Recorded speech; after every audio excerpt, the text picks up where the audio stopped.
of China convicted of sex trafficking in Bel Air, Maryland. And ICE Boston arrested a 46-year-old citizen of Jamaica convicted of 3 counts of rape of a child and 2 counts of indecent assault and battery of a child under 14 in Boston, Massachusetts. President Trump and our administration will not rest until every single violent illegal alien is removed from our country. The safety of the American people is too important to settle for anything less. On that note, the Democrat and media outrage over the deportation of Abrego Garcia, an MS-13 El Salvadorian illegal alien criminal who is hiding in Maryland, has been nothing short of despicable. Based on the sensationalism of many of the people in this room, you would think we deported a candidate for Father of the Year. That's because, unfortunately, many in this country care more about this quote-unquote Maryland father, a legal alien MS-13 gang member, than a Maryland mother and an American citizen who was brutally murdered at the hands of a different illegal alien. Of course, I am referring to Rachel Morin. And if you didn't see yesterday, a Maryland jury found illegal alien Victor Antonio Martinez Hernandez guilty of murdering Rachel Morin in August of 2023. She was a 37-year-old mother of 5 who was jogging in an otherwise safe community northeast of Baltimore when this monster ambushed, strangled, and beat her to death before stuffing her brutalized body in a tunnel drain. The Morin family finally got justice yesterday, but they will never get Rachel back. Our hearts go out to Rachel's family, her 5 children, and her mother, Patty, who has suffered the unimaginable loss of her daughter. In case you missed it last week, President Trump signed a national security presidential memorandum directing federal agencies administering federal land on the border to make land available to the Defense Department in a new national defense area. This followed the president's Day 1 executive order committing his administration to marshal all available resources and authorities to stop the unprecedented flood of illegal aliens into our country and to obtain complete operational control of the borders of the United States of America. Once again, the president is fulfilling another key promise. This new national defense area spans more than 170 miles across our border in New Mexico. But in the coming weeks, this administration will add more than 90 miles in the state of Texas. This national defense area will enhance our ability to detect, interdict, and prosecute the illegal aliens, criminal gangs, and terrorists who were able to invade our country without consequence for the past 4 years under the Biden administration. It will also bolster our defenses against fentanyl and other dangerous narcotics that have been poisoning our communities. With all of this work being done to make America great again, we continue to see a positive response from the American public. A brand new poll published from the Daily Mail and JL Partners this morning found that President Trump's approval rating is at an all-time high. That's because the president is working tirelessly to keep his promises to the American people, as I just saw him doing today in the Oval Office. We have a reporter in our new media seat today, Matthew Foldy. I like your boots, Matt, who is the editor-in-chief of the Washington Reporter. Washington Reporter is a new, fast-growing outlet that breaks stories about legislation and interviews leaders in Congress and across the administration. The publication's readership includes the highest levels of business and government. And with that, please kick us off, Matt. And we've interviewed you as well. So, Karoline, thanks so much for having me here on behalf of our readership and the millions of Americans who I think appreciate what you're doing with the new media seat here and making this a more accessible briefing room. I'm curious with Harvard. We saw the Trump administration today announced it's cutting around $2 billion, or freezing $2 billion in funds to Harvard because the campus has serious problems with violence and with anti-Semitism. We saw President Obama, former President Obama, side with Harvard, which rejected the Trump administration's demands. I'm curious, where does the administration see this going with Harvard and with other colleges and universities in America that are refusing to reform in wake of the sort of craziness that we've seen take over some of them? Thank you, Matt, for being here, and thanks for the question. When it comes to Harvard, the president's position on this is grounded in common sense, in the basic principle that Jewish American students, or students of any faith, should not be illegally harassed and targeted on our nation's college campuses. And we unfortunately saw that illegal discrimination take place on the campus of Harvard. There are countless examples to prove it, particularly with the stunning confession by then Harvard President Claudine Gay, who said that bullying and harassment depended on the context. The president at that time made it clear to the American public he was not going to tolerate illegal harassment and anti-Semitism taking place in violations of federal law. So the president made it clear to Harvard, follow federal law, no longer break Title VI, which was passed by Congress to ensure no student can be discriminated against on the basis of race, and you will receive federal funding. Unfortunately, Harvard has not taken the president or the administration's demands seriously. All the president is asking, don't break federal law, and then you can have your federal funding. I think the president is also begging a good question. More than $2 billion out the door to Harvard when they have a more than $50 billion endowment. Why are the American taxpayers subsidizing a university that has billions of dollars in the bank already? And we certainly should not be funding a place where such grave anti-Semitism exists. And I'm curious, you had just mentioned Rachel Morin, and I'm a Maryland man, and I think most Marylanders appreciate what you were saying today. We've seen that Chris Van Hollen, who was Rachel Morin's senator, basically threatening to fly to El Salvador to press for the release of someone who was in America illegally.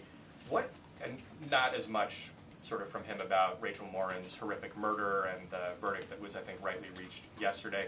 What does the administration think about the priorities we're seeing from Senate Democrats in terms of illegal immigrants instead of the work that agencies like ICE and DHS are doing with the Trump administration?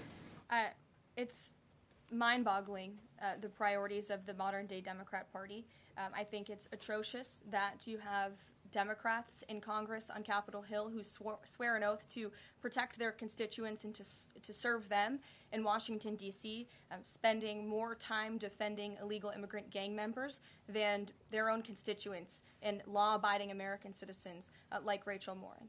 And I saw the president personally on the campaign trail, and I continue to see him in his role as president of the United States, put American families first, reach out to the victims, the families of victims at the hands of illegal immigrant crime, and frankly, the actions and the words of the Democrat Party prove they could not care less about the American public. And maybe if they did, they'd see a bit higher approval ratings right now. Thanks for being here with us today. Peter. Thank you, Karoline. To follow up on something that you just said, why do Ivy League schools get so much federal funding?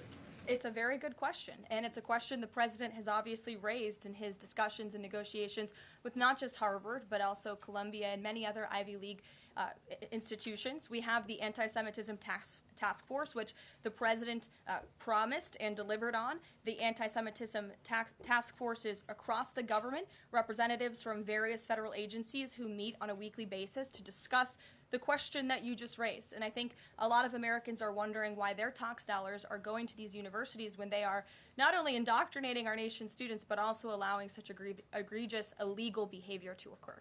To follow up on immigration, deporting American citizens to Central American prisons, is it legal, or do you need to change the law to do it? Well, it's another question that the president has raised. It's a legal question that the president is looking into.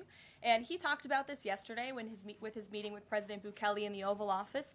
He would only consider this, if legal, for Americans who are the most violent, egregious, repeat offenders of crime who nobody in this room wants living in their communities. And then there's this CHNV thing. President Biden let more than 530,000 people from Cuba, Haiti, Nicaragua, Venezuela into the U.S. with this CHNV program. He did it with the stroke of a pen.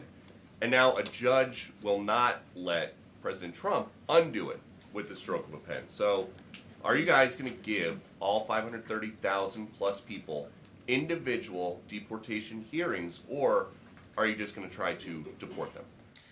I spoke to White House counsel's office about this morning because obviously another rogue district court judge is trying to block the administration's mass deportation efforts with this latest injunction.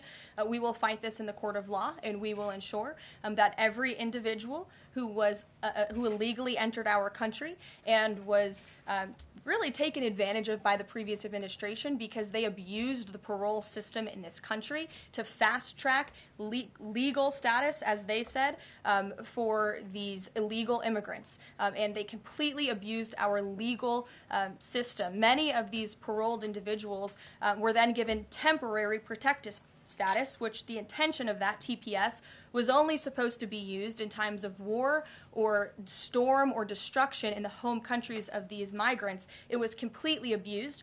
These migrants came here for economic reasons, and they illegally entered our country, and the president is not going to tolerate that. And so we will continue to focus on deporting as many individuals as we can. Jennifer.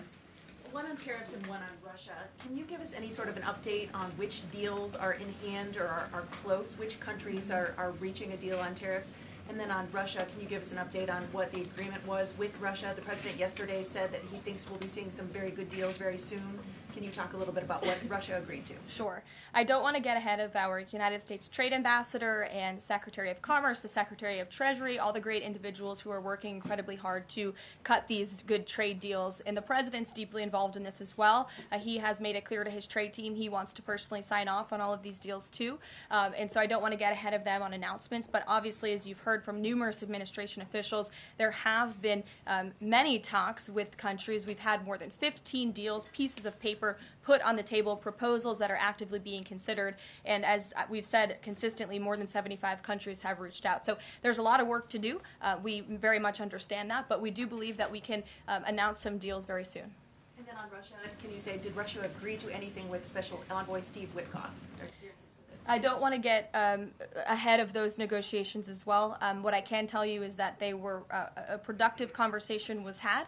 As the presidential envoy Steve Witkoff said last night, he believes that Russia wants to end this war, and the president believes that as well. There is incentive for Russia to end this war, and perhaps that could be economic partnerships with the United States, but we need to see a ceasefire first, and the president and the presidential envoy Witkoff made that very clear to the Russians. Gabe.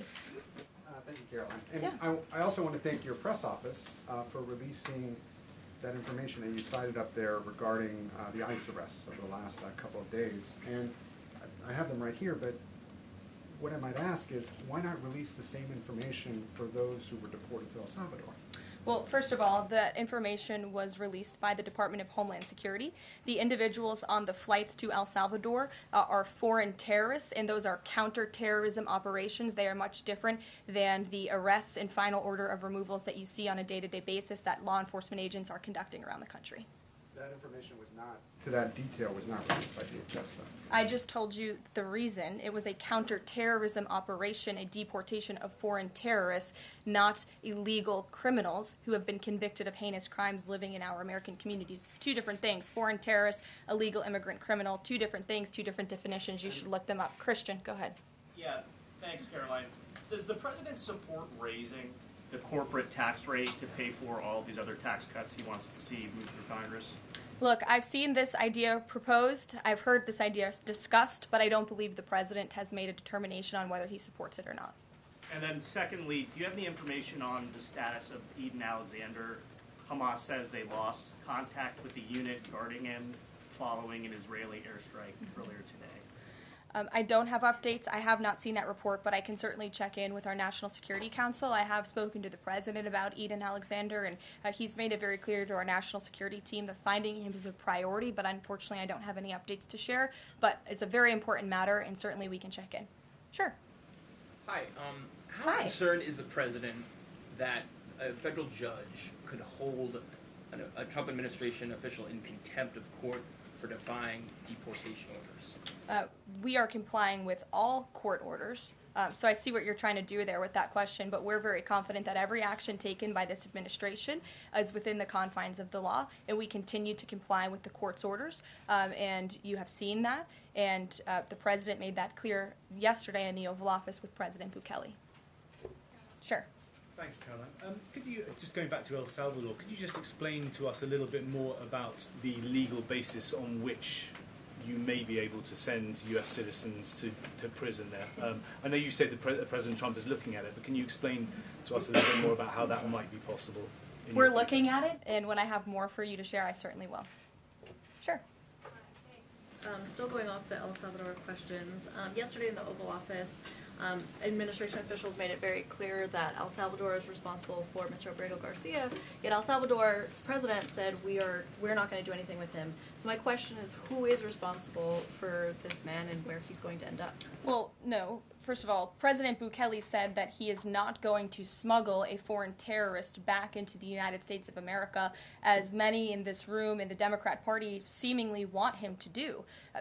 Abrego Garcia was a foreign terrorist. He is an MS-13 gang member. He was engaged in human trafficking. He illegally came into our country. And so deporting him back to El Salvador was always going to be the end result. There is never going to be a world in which this is an individual who's going to live a peaceful life in Maryland, because he is a foreign terrorist and a MS-13 gang member. Not only have we confirmed that, President Bukele yesterday in the Oval Office confirmed that as well. So he went back to his home country, where he will face consequences for his gang affiliation and his engagement in human trafficking. I'm not sure what is so difficult about this for everyone in the media to understand, and it's appalling, truly appalling, that there has been so much time covering this alleged human trafficker and this gang member, MS-13 gang member. It's truly striking to me. Karen. Thanks, Caroline. The president was posting on Truth Social today about helping American farmers. And last week in his cabinet meeting, he was talking about a plan to work with farmers to retain workers who are in the U.S. illegally, provided that they leave and then come back through what he said would be a legal process. Can you give details on what that would look like, how many workers he's talking about, how long a plan like that would take to implement, and the timeline for more details on getting this actually to implementation? I can check in with our immigration and our policy team and get you some more details on that, Karen. And is this something he wants to roll out soon? I mean, he was talking back and forth with Secretary Rollins. Right. This is kind of imminent that he wants to do this. Yeah, look, the president is in constant communication with all of his cabinet secretaries, particularly Secretary Rollins, who has the backs of American farmers and ranchers. It's something that he spoke about with her in the front of all the cameras in the cabinet room, but I'll check in with not only our immigration team, but also with USDA, and we'll get you an answer. Jonathan. Hi, Caroline. Hi, it's good to see you in here. You too. The President has long said that it would be an abuse of power for a President to direct prosecutors to investigate him. Last week, President Trump explicitly directed the Justice Department to scrutinize Chris Krebs to see if it can find any evidence of criminal wrongdoing. How is that not an abuse of power to direct the Justice Department to look into an individual, a named individual? Look, the president signed that executive order. It's the position of the president in this White House that it's well within his authority to do it. Otherwise, he wouldn't have signed it. And he signed it, and that's his policy. Jeff, how you doing? Fine, thanks, Caroline. A follow-up on Harvard. The president floated on Truth Social, I believe, the possibility of removing tax-exempt status. How serious is that threat, and are there other universities he's considering? And then a follow-up question on foreign policy. Can you give us an update on what the president hopes to come from the next round of talks with Iran? Sure. First, when it comes to Harvard, as I said, the president has been quite clear they must follow federal law. He also wants to see Harvard apologize, and Harvard should apologize for the egregious anti-Semitism that took place on their college campus against Jewish American students. There were professors who said that he had engaged in discriminatory behavior against Jewish students. Of course, you had the former president of the university saying bullying and harassment depends on the context. You also had an encampment on Harvard Yard that we all saw play out before the cameras. The university failed to impose formal discipline on any students for this anti-Semitic conduct violations, including the occupation of a campus building and the disruption of classes with bullhorns. The president believes Harvard should apologize to its Jewish American students for allowing such egregious behavior. As for the tax-exempt status, I would defer you to the IRS for any updates. I do want to answer your question on Iran, of course. The maximum pressure campaign on Iran continues, but as you know, the president has made it clear he wants to see dialogue and discussion with Iran while making his directive about Iran never being able to obtain a nuclear weapon quite clear. And the president spoke to the Sultan of Oman today, who helped facilitate these talks. I have a readout for all of you. He held a call with the Sultan of Oman today, and he thanked him for hosting the first direct meeting between the United States and Iran and emphasized the need for Iran to end its nuclear program through negotiations. The two leaders also discussed the United States' ongoing operations against the Houthis and emphasized that the Houthis will pay a severe price until they end their attacks on maritime traffic in the Red Sea. As you know, an additional negotiation between Steve Witkoff and Iran's representative has been scheduled for Saturday. And since these are ongoing negotiations, I have nothing more to add on that. Thanks about Iran. Sure. Oh, thank you, Caroline. When you said that the president said that Iran will never have nuclear weapon, is the focus on dismantling the entire nuclear program, or it just restricting enriched uranium or the missile program? The president does not want to see Iran have a nuclear program. He does not want Iran to obtain a nuclear weapon. He's been very clear about this. Shelby. Shelby, you have a seat today. I know. Stole it. Glad to see it. Two quick ones on TikTok. First, is the president expecting to extend the TikTok ban that's now June 19th if China doesn't come to the table in time? Well, June 19th is a long ways away, obviously. I think it's 2 months away. 2 months is a long time in the Trump administration, as you have all seen. We work at Trump speed around here. We get a lot done, so definitely don't want to get ahead. The vice president continues to lead these negotiations and talks. The president's involved, and they're ongoing. And then the president previously said he'd consider reducing tariffs on China in order to get a TikTok deal done. Is that option still on the table? Look, the president has made his position on China quite clear, although I do have an additional statement that he just shared with me in the Oval Office. The ball is in China's court. China needs to make a deal with us. We don't have to make a deal with them. There's no difference between China and any other country except they are much larger. And China wants what we have, what every country wants, what we have, the American consumer. Or to put it another way, they need our money. So the president, again, has made it quite clear that he's open to a deal with China, but China needs to make a deal with the United States of America. Sure. On tariffs, yesterday in the Oval Office... Which outlet are you with? The Canadian Public Broadcaster. Oh, nice to see you. Thank you. Yesterday in the Oval Office, President Trump suggested that there could be some help for automakers.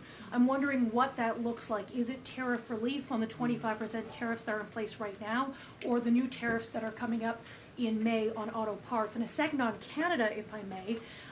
President Trump's tone when it comes to Canada-U.S. relations, Canadians have noticed it's shifted a bit in the past few weeks. Ever since the election campaign started, he stopped talking about Canada becoming the 51st state, at least publicly. I'm wondering if that's on purpose and why. I would reject the president's position on Canada has shifted. Perhaps he just hasn't been asked about Canada by questions from this group in the Oval Office when they see him almost every day, but the president still maintains his position on Canada. The United States has been subsidizing Canada's national defense, and he believes that Canadians would benefit greatly from becoming the 51st state of the United States of America. As for autos and auto parts, I don't have anything to read out for you there, but I think the point the president was making is flexibility, and he has flexibility when it comes to negotiations and talks, but ultimately his goal in his fair trade deals that he is pursuing with many countries around the world is to put the American worker first. And we had automakers and auto workers here at the White House on Liberation Day who believe in this president and his negotiating ability to put them first and to bring those jobs back to the United States of America. And the president's been very clear about that in his conversations with the automakers as well. Deanna, go ahead. Thanks, Caroline. One on Ukraine and one on China. On Ukraine, this past weekend, Zelensky offered an invitation to President Trump, extending an offer for him to visit Ukraine. Just wondering if there's any update on that. Has Trump seen that offer and what he's thinking about? I don't know. Actually, I haven't talked to the president about that or if he saw Zelensky's offer. I'm sure he did. I haven't spoken to him about it. I can ask him what he thinks. I certainly don't have any plans to share on a potential trip to Ukraine, though. And then on China, this last week, Chinese officials were posting videos on social media sites depicting Trump, J.D. Vance, Elon Musk in AI-generated videos working in factories, putting together Nike shoes and iPhones and products like that. Does the White House, have they seen these videos? Do you guys have a response to that? I have seen the videos. I'm not sure who made the videos or if we can verify the authenticity, but whoever made it clearly does not see the potential of the American worker, the American workforce. The president believes in the American people, and he knows that we have the best not only consumer base in the world, but also the best workforce in the world, and that's why he's so focused on bringing investments home and shoring up our critical supply chains and bolstering our manufacturing here as well. Brett. Thanks, Caroline. Would the president support a ban on members of Congress trading stocks?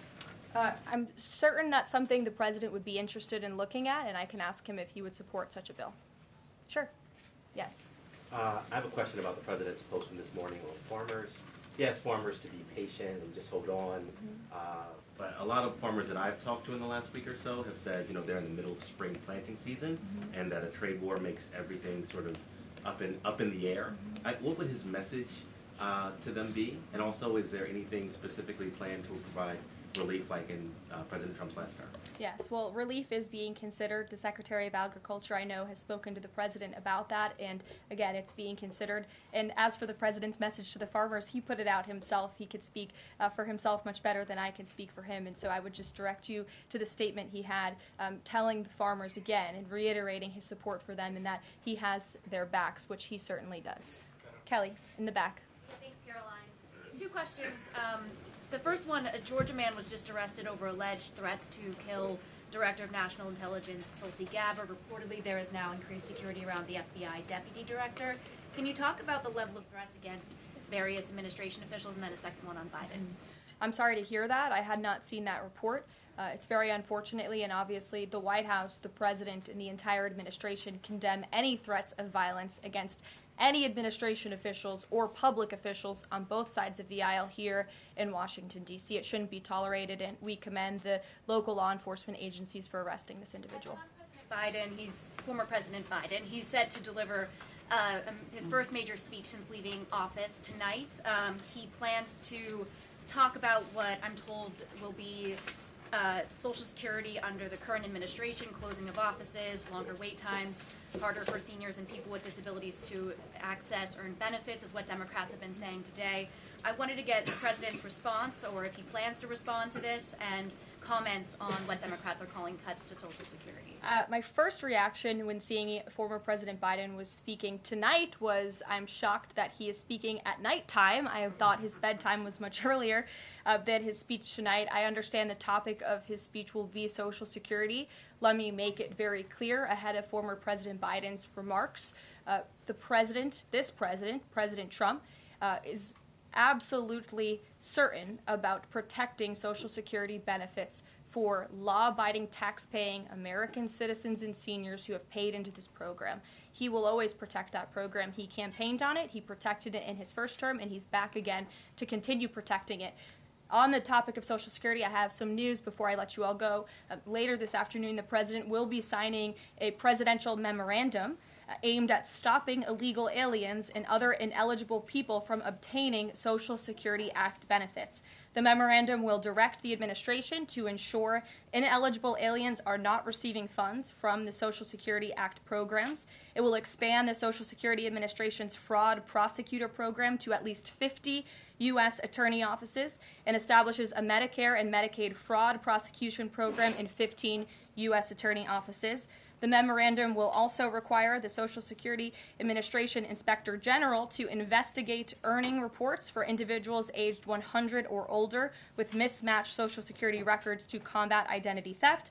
And the memorandum will direct the Social Security Administration to consider whether to reinstate the use of civil monetary penalties against individuals who engage in Social Security fraud, an effort that has been paused for several years. These taxpayer-funded benefits should be only for eligible taxpayers. And President Biden should think about what he did in his last term, which is allow tens of millions of illegal people into our country, many of whom were fraudulently receiving these benefits. So you'll hear from the president on that later, and we will see you later in the East Room. Bye, guys. Thanks, Caroline.